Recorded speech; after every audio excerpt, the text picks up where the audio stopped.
Olá, tudo bem? Hoje eu vou começar uma meditação baseado na carta de Judas. Eu vou fazê-la, vou fazer uma exposição textual da carta de Judas. Hoje eu vou meditar a partir do versículo 1 até o versículo 7. A carta ela é pequena, ela só tem somente 25 versículos. E hoje vou meditar nesses textos. A carta ela foi escrita provavelmente aí por volta do ano 67 ou antes. Não temos uma data específica, mas provavelmente nesse período. E Judas ele escreve esta carta. Ele não direciona ela para um local específico, mas ele direciona aos que foram chamados por Deus. E a carta ela começa desta forma. Do versículo 1 até o versículo 7, ele vai tratar justamente sobre a história da apostasia. E parece que Judas ele estava reforçando aquilo que Pedro disse na sua segunda carta, no capítulo 3. Ele fala da apostasia. E aqui Judas também fala da apostasia. E ele fala da história da apostasia. Ele traz um relato desta história, daquelas pessoas que apostataram.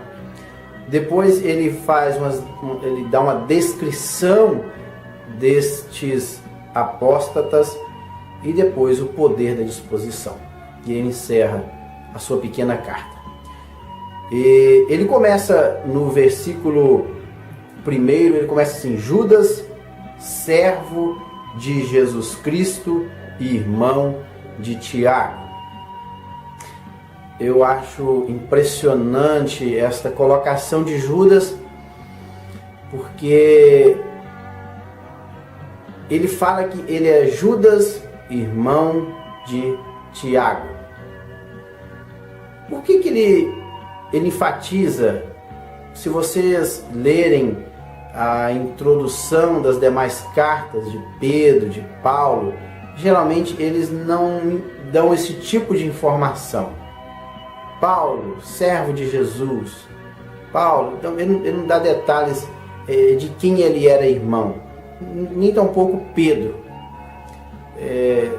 Mas aqui Judas, como parece que ele não era muito conhecido da comunidade cristã daquela época, dos judeus que haviam convertido ao cristianismo, então ele, para que alguém quando lesse a sua carta pudesse identificá-lo, ele diz: olha, eu sou Judas, irmão de Tiago.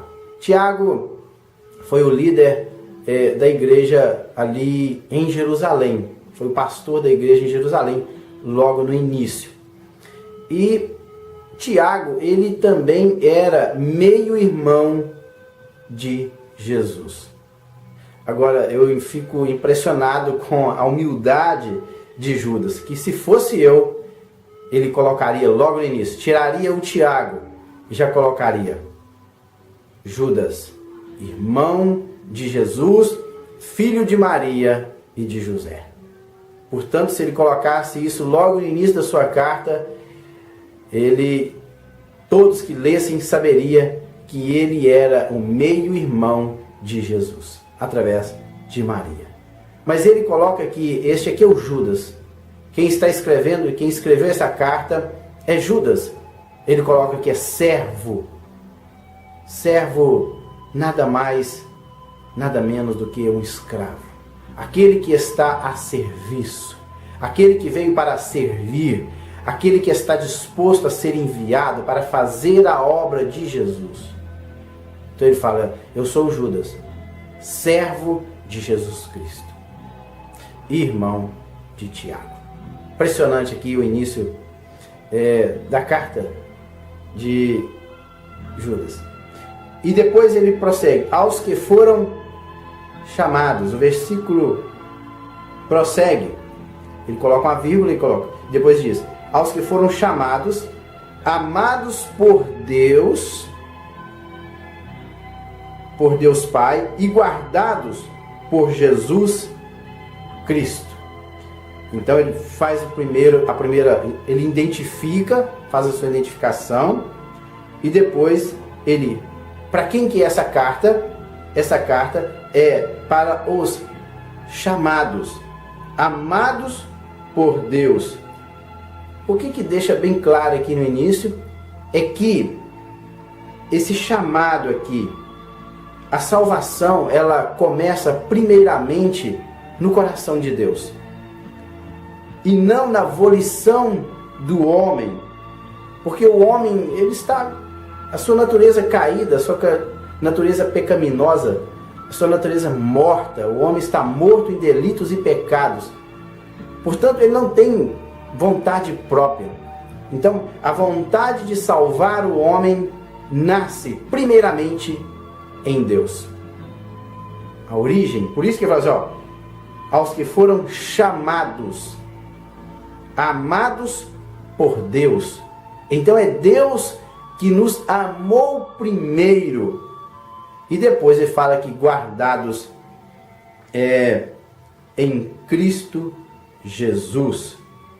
E inclusive em 1 Tessalonicenses, ou melhor, segunda carta de Paulo aos Tessalonicenses, no capítulo 2, versículo 13, fica claro que o mesmo Deus que escolhe, separa pelo Espírito e chama pelo Evangelho a crer em Jesus.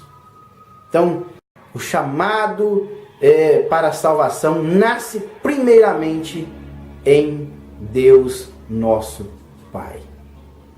Se você inclusive ler Romanos 9,16, está muito claro isso, Paulo escrevendo a sua carta aos Romanos. Inclusive se você ler todo o capítulo 9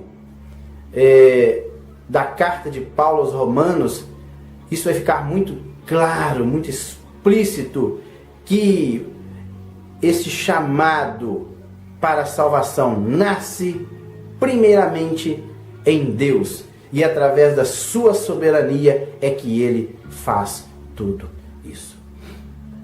No versículo 2, ele diz assim, misericórdia, olha o que ele fala sobre misericórdia. Misericórdia, paz e amor lhe sejam multiplicados. Então, primeiro a misericórdia. Misericórdia é eu colocar o meu coração na miséria do outro. Inclusive, pela graça de Deus, nós recebemos algo que nós não merecíamos. Mas, pela misericórdia de Deus, nós não recebemos aquilo que merecia. Parece um jogo de palavras. Pela graça de Deus, nós recebemos a nossa salvação. Pela graça de Deus, nós somos salvos. Então, nós não merecíamos ser salvos, nós somos salvos pela graça de Deus. Mas, através da misericórdia de Deus, nós não recebemos aquilo que nós éramos merecedores. O que é? O inferno. Todos nós merecíamos o inferno. Mas, pela misericórdia de Deus, Ele agiu e nós fomos livres da condenação do inferno através da pessoa bendita de Cristo Jesus. Por isso que fala, guardados por Jesus Cristo. E aí ele começa o versículo 3 dizendo assim, amados, embora estivesse muito ansioso para lhes escrever acerca da salvação que compartilhamos, senti que era necessário escrever-lhes insistindo que batalhassem pela fé de uma vez por todas, confiada aos santos. Parece que o intuito inicial de Judas era escrever uma carta compartilhando com os chamados, os eleitos de Deus, a respeito da salvação, da alegria, do alcance de ser salvo. Ele queria compartilhar isso. Mas, quando ele começou a querer escrever, ele mudou o seu objetivo. Ele que estava com o intuito de compartilhar a alegria da salvação, até porque tanto Judas como Tiago, provavelmente eles conheceram a Cristo após a morte do mesmo, após a morte de Jesus. Então, ele estava alegre por ter alcançado a salvação. Ele queria compartilhar essa alegria entre os chamados de Deus. Mas, quando ele começa a escrever, ele muda o objetivo. E ele, já nesse objetivo de escrever a carta, ele passa a tratar a respeito da apostasia que estava acontecendo entre os cristãos ali da época. E ele chama esses santos, separados por Deus, para batalharem pela fé. Eles já chamam esses santos para guerrearem, para entrar na fileira, para guerrear contra aqueles que tinham apostatado da fé e que estava no meio dos cristãos. E ele prossegue: pois certos homens, cuja condenação já estava sentenciada, esses homens ímpios já estavam sentenciados, homens condenados há muito tempo. Esses homens já estavam condenados. Infiltraram-se dissimuladamente no meio de vocês. E ele continua: estes são ímpios e transformam a graça de nosso Deus em libertinagem. O que é entrar? Ele diz aqui que esses homens, que a condenação deles já estava sentenciada, eles infiltraram, eles entraram no meio dos cristãos de uma forma assim, bem sutil, e ele diz que é dissimulado ou disfarçados. Disfarçado é quando a pessoa veste de um modo para não ser percebido pelo outro. Então eles entraram ali dissimuladamente, que ninguém pudesse perceber, no meio dos cristãos, dos chamados, dos eleitos de Deus.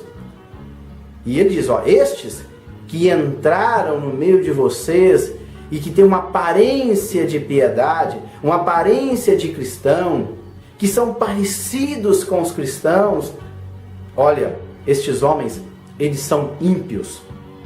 Eles transformaram a graça de Deus, ou o favor imerecido de Deus, o dom de Deus, em libertinagem. Libertinagem é devassidão, é indecência. E negam Jesus Cristo como o único soberano Senhor. Eles estavam, esses homens ímpios, eles estavam negando a soberania do Senhor. Impressionante. Negar a soberania do Senhor é simplesmente negar todo o seu ser, pois Deus é soberano, Senhor do universo, Ele é Rei dos reis.